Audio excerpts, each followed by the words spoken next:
Nine-time Nobel Prize nominee Aldous Huxley once said, "Facts don't cease to exist because they are ignored." More than 80% of Somalilanders, including myself, have only ever known and experienced the Republic of Somaliland's government, flag, currency, and constitution. We have only ever known and experienced our capitals, our regions, and our leaders.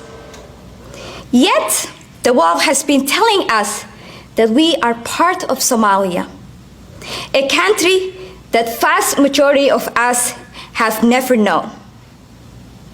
If we are part of Somalia, then why haven't Somalilanders seen any president from Somalia visit Somaliland for more than 32 years?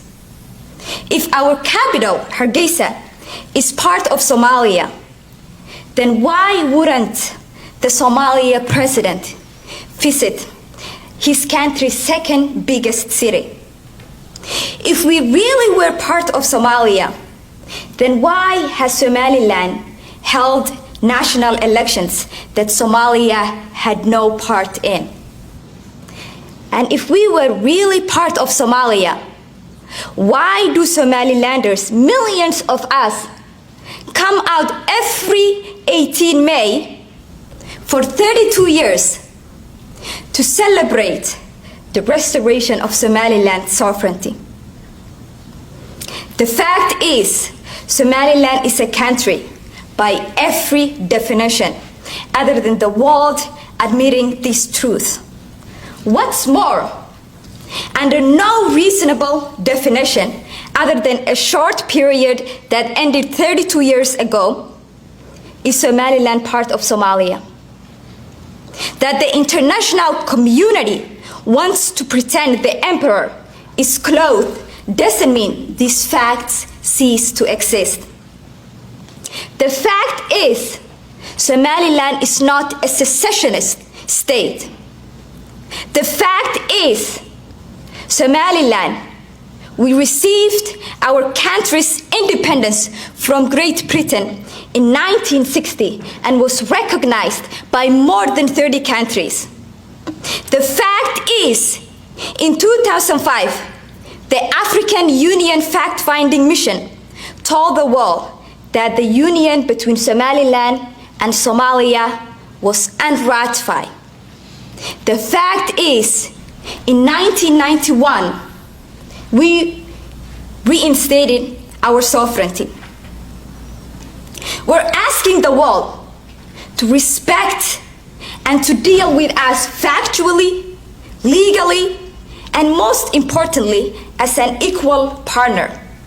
We're asking the world to honor the Montevideo Convention and their duty under Article 7 of the Convention that protects independence and sovereignty.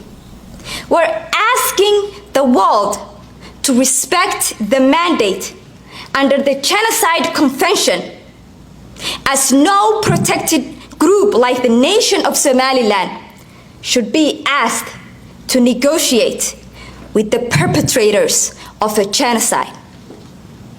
Anyone who ever sets foot in Hargeisa, the capital of the Republic of Somaliland, knows what country they are in, because everyone on the street will proudly tell you that you are standing in the Republic of Somaliland.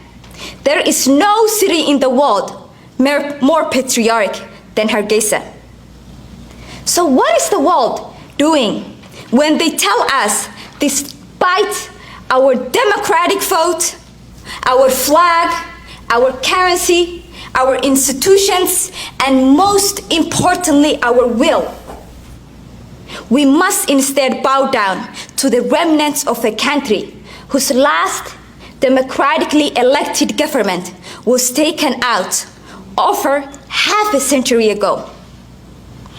What is the world doing when they tell us Somalilanders that our legitimately elected president doesn't count, and instead our real leader is someone who has no authority over us except the kernels that the international community forces on us, such as the World Bank lending, country telephone codes, and a UN seat. Do they not see that this is yet another failed attempt to tell a foreign people how they should live? The single Somalia policy is at its core yet another attempt at nation building via the facade of a government that the people expected to live under don't accept. The single Somalia policy in the Somalia version of nation building, Somalilanders are expected to accept an imaginary view of the world that's not matched by any reality we know or want. The single Somalia policy ignores the lessons the West was supposed to have learned these past decades, and it flies in the face of democratic values that America and its allies preach. We have built a democracy, but you would rather pretend we are part of Somalia's 4-decade nightmare.